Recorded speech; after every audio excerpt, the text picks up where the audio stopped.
ప్రియ సహోదరి సహోదరులారా, ఒక నిమిషం పాటు మనమంతరము కూడా నిండి విశ్వాసముతో భక్తి మర్యాదలతో ఆ ప్రభువుని మనమందరము కూడా వెతుకుచున్నాము. నా దేవుని కోసము నా ఆత్మ తహతహలాడుతుందని ఈ విధముగా అయితే మద్దల మరియమ్మ మనందరికీ కూడా ఈనాటి సువిశేషము ద్వారా మనం విని ఉన్నాము. మొదటి పట్టణంలో పరమగీతంలో మనమందరము కూడా దేవుని యొక్క వాక్యం ఆలకించినాము. నా హృదయేశ్వరుని కోసము నా ఆత్మ వెతుకుచున్నదని పరమగీతములు కూడా మనం విని ఉన్నాము. నిండు మనస్సుతో పూర్ణ ప్రేమతో ప్రభువు మీద పూర్ణ విశ్వాసముతో ప్రభువా నా చెంత ఉండి నన్ను నడిపించమని ఆ ప్రభుని ప్రార్థిస్తాం. నీకు శుభవార్త వింటుండగా నా హృదయం కూడా నిన్ను వెతికి నాలోనే ఉన్నటువంటి ఒక ప్రగాఢమైనటువంటి విశ్వాసమును నాకు దయచేయమని ప్రభుని ప్రార్థిస్తాం. దేవా, నీ యొక్క వాక్యమును అర్థము చేసుకోవడానికి నా జ్ఞానం ఇవ్వయ్యా. మధ్యలో మరియమ్మ వలె ప్రభువా, నేను కూడా నీకు విశ్వాసపూరితమైన మాటలను ఇతరులకు బోధించడానికి నాకు సహాయం చేయండి. నీ యొక్క శిష్యుడిగా నీ శిష్యురాలుగా జీవించడానికి నాకు తోడ్పడమని ఆత్మదేవుని యొక్క శక్తితో నింపబడుతూ, ఆత్మదేవ మా అందరిపై దిగివచ్చి వాక్యం ఉన్నటువంటి సారాంశమును అర్థం చేసుకోవడానికి మాకు సహాయపడమని ఆ ప్రభువుని ప్రార్థిస్తూ, సకల పునీతుల ప్రార్థనా సహాయము, హతసాక్షుల యొక్క మధ్యస్థ ప్రార్థనా సహాయము, పునీత మరియ మధ్యలైన యొక్క మధ్యస్థ ప్రార్థనా సహాయము, దేవుని యొక్క వాక్కును శిరస్సు వహించి ఆయన వాక్యమును తన యొక్క జీవితం పట్ల నెరవేర్చినటువంటి అమ్మ పరిశుద్ధ మరి తల్లి యొక్క మధ్యస్థ ప్రార్థనా సహాయము కోరుతూ, దేవర ప్రసాదము చేత నిజన మరియమ్మ వందనము. ప్రభు మీతో ఉన్నారు, స్త్రీలందరిలో ఆశ్రదింపున్న వారు మీది. యేసు పరిశుద్ధ మరియమ్మ సర్వేశ్వరుని యొక్క మాత, పాపాత్మేయుడు మా కొరకు ఇప్పుడును మా మరణ సమయముందును ప్రార్థించండి. ఆమేన్. జేసునాథుని యొక్క మిక్కిలి పరిశుద్ధ హృదయమా, జేసునాథుని యొక్క మిక్కిలి పరిశుద్ధ హృదయమా, జేసునాథుని యొక్క మిక్కిలి పరిశుద్ధ హృదయమా. అందరం కూడా రెండు చేతులు సంపూర్ణంగా పైకెత్తి ఆ ప్రభుని నిండు మనస్సారా ఆరాధించదము. తండ్రి వందనం, తండ్రి స్తోత్రం, యేసువా వందనం, యేసువా స్తోత్రం, ఆత్మదేవా వందనం, ఆత్మదేవా స్తోత్రం, త్రియేకదేవా వందనం, త్రియేకదేవా స్తోత్రం. హల్లెలూయా, హల్లెలూయా, హల్లెలూయా, హల్లెలూయా. క్రీస్తునాథుని యందు మిక్కిలి ప్రియ సహోదరి సహోదరులారా,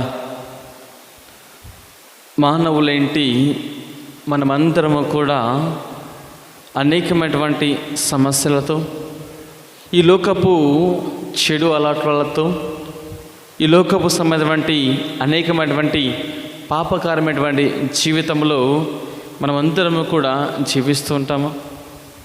కానీ ఎప్పుడైతే మన జీవితంలో ఆ ప్రభువుని మనము దర్శిస్తామో, ఆ ప్రభువుని యొక్క వాక్యం మన జీవితంలో వెలువడుతుందో, మనందరిలో ఉన్నటువంటి ఆ యొక్క చెడుతనము, మనందరిలో ఉన్నటువంటి ఆ యొక్క ఈ లోక సంబంధమైనటువంటి పాపపు వ్యవహారాలన్నీ కూడా వదిలివేయటానికి దేవుడు మనందరికీ కూడా కృప చూపుతుంటాడు. ఒకసారి నీవు ప్రభువుని రుచి చూస్తే ఆయన మరలా వదిలేసి వెళ్ళటువంటి ఆసక్తి కానీ మన ఎవరికి కానీ ఉండదు. ప్రియ సహోదరి సోదరులారా, అందుకే ఈనాటి పునీతురాలైనటువంటి మరియ మగ్దలేనమ్మ గారి యొక్క సంస్థలను మనమందరం కూడా కొనియాడుతున్నాము. ఈ గొప్ప పునీతురాల గురించి శుభవార్తలో మనం వింటున్నాము. కేవలము 12 సార్లు మాత్రమే ఈ పునీతురాల గురించి రాస్తున్నారు. ఈ యొక్క పునీతురాలు అసలు పేరు వచ్చేసి మరియ అయితే, మధ్యల అనేటువంటి ఒక ప్రాంతం నుంచి వచ్చినటువంటి ఒక స్త్రీ. అందుకే ఆమె యొక్క చివరిన తన యొక్క ప్రాంతం పేరు ఉంచుతున్నారు. ప్రియ సహోదరి సహోదరా, లూకా శుభవార్తలు 8వ అధ్యాయంలో మనం అందరం కూడా చూసినట్లయితే అక్కడ ఒక స్త్రీ 7 పిశాచుల చేత పీడింపబడుతూ అనేకమైనటువంటి అస్వస్థతతోనూ రోగములతోనూ బాధతోనూ వేదనతో వంటి ఈ యొక్క మద్దలమ్మ అటువంటి ఈ స్త్రీని ప్రభువు దర్శించి ఆమెలో ఉన్నటువంటి ఆ యొక్క పిశాచులన్నిటి కూడా ప్రాళదోలుతున్నాడని మనమందరం కూడా వాక్యంలో వింటూ ఉన్నాం. ప్రియ సహోదరి సహోదర, వాస్తవమునకు యేసు ప్రభుని చూడనంత వరకు మద్దల మరియమ్మ జీవితంలో అనేకమైనటువంటి కష్టాలు, అనేకమైనటువంటి బాధలు, అనేకమైనటువంటి రోగములు, అనేకమైనటువంటి హింసాకారములు అన్నీ కూడా జరుగుతూ ఉన్నాయి.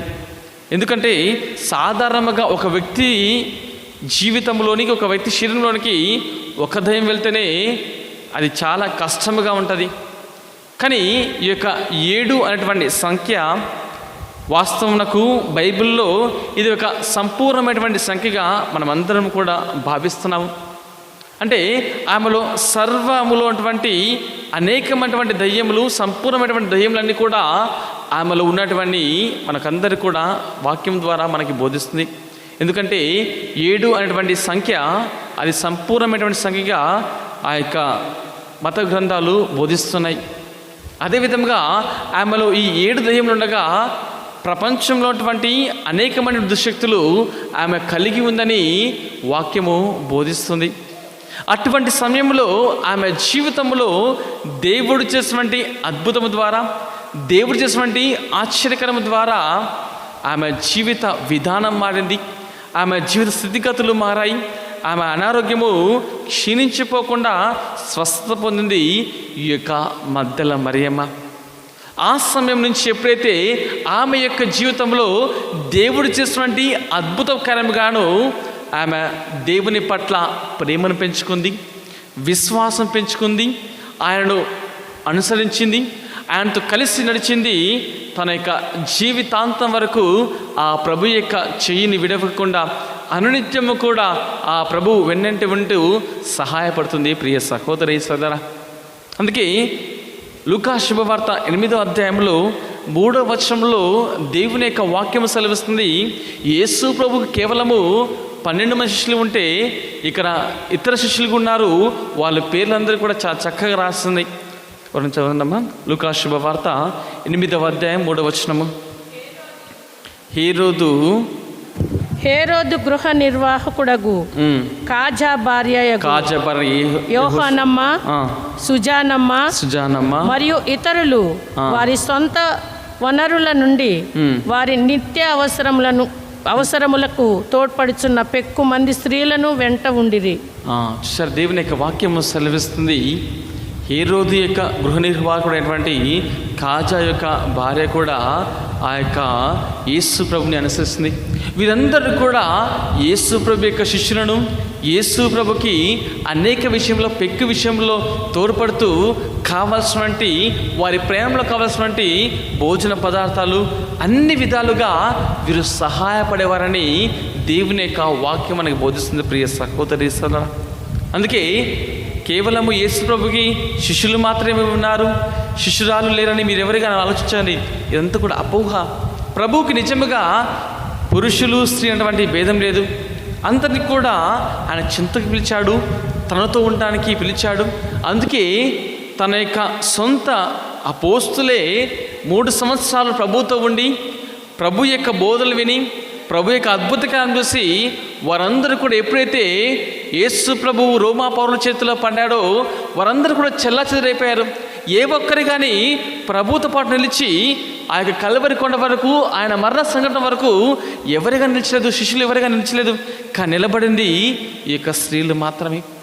మద్దల మరియమ్మ యేసు ప్రభువుని అనునిత్యం కూడా అంటు పెట్టుకుంటూ ఆయన చేయి విడవలేదు. ప్రభువు నా జీవితం చేసినటువంటి అద్భుతంగా నేను మర్చిపోలేను, ఆయన ద్వారా నేను ఇంకా జీవిస్తున్నాను, ఆయన ద్వారా నేను ఇంకా సజీవముగా ఉన్నానని తెలుసుకున్నటువంటి మద్దల మరియమ్మ ఆ ప్రభుని అనుసరించింది. యేసు ప్రభు తల్లినటువంటి మరియమ్మతో కలిసి యేసు ప్రభు సిలువలో అంటగొట్టి మరణించేంత వరకు ఆయన యొక్క పాదం చెందకుండా మోకరించి విలిపించేటువంటి తల్లి మరియతోనూ ఈ యొక్క మధ్యల మరియ కూడా విలిపించి ఉంది. ప్రియ సహోదరి సోదరులారా, కేవలం అంతటితోనే ఆమె కథ ముగింపు కాలేదు. యేసు ప్రభు యొక్క భౌతిక దేహంలో కూడా సమాధిలో కనపరచడానికి ఆమె వెళ్తూ ఉంది. ప్రియ సహోదరి సోదరా, శిష్యులందరూ కూడా బిక్కుమని భయపడుతూ అక్కడ రోమా పౌరులు ప్రభు యొక్క సమాధి చెంత నిలుచున్నారని తెలుసుకొని యేసు ప్రభు చూడడానికి వెళ్ళలేదు. ఎందుకంటే యేసు ప్రభు ముందుగానే బోధించాడు, నేను పెక్కు శ్రమలు పొంది ప్రధాన ధర్మశాస్త్ర బోధకులు నేను అవమానింపబడి సిలువ మరణించిన తర్వాత నేను 3 రోజుల తర్వాత తిరుగు లేస్తానటువంటి ఒక శుభవార్తను వారు మర్చిపోయారు. కానీ మధ్యల మరియమ్మకు మాత్రము ప్రభు పట్ల అచంచలమైనటువంటి ప్రేమ ఉంది.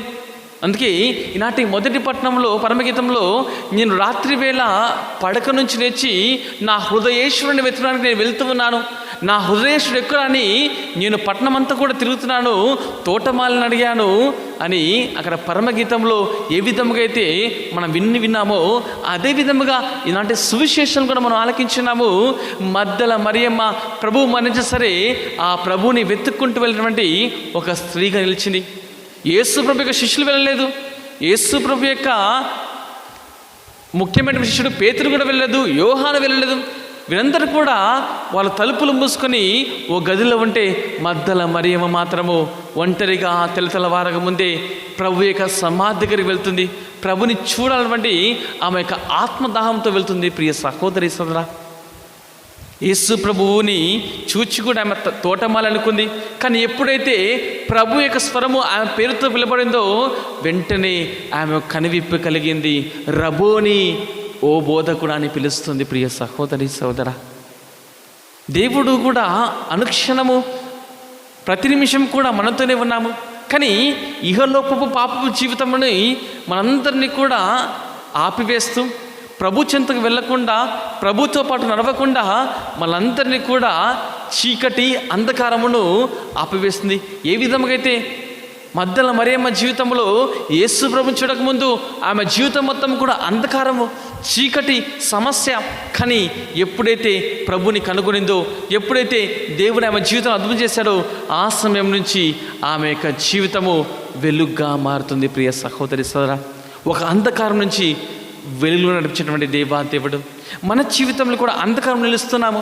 అంధకారం అటువంటి ఆ యొక్క చీకట్లో మనము ఇంకా ఉంటున్నాము. కానీ ప్రభువుని నమ్ముకుంటే, ప్రభువుని విశ్వసిస్తే మనం అందరం కూడా వెలుగులోనికి ప్రయాణిస్తాము, దేవుని యొక్క దీవెనలు పొందుతాము. ఆ ప్రభు యొక్క శిష్యులుగా మనమందరం కూడా జీవించాలంటే ఆ ప్రభు మీద అచంచలమైనటువంటి ప్రేమను పెంచుకోవడానికి దేవుడు మనందరికీ కూడా తోడ్పడాలని ఈ యొక్క దీపావళి పూజలో మనమందరం కూడా ప్రార్థిస్తాం. పితా, పుత్ర, పవిత్రాత్మ నామమున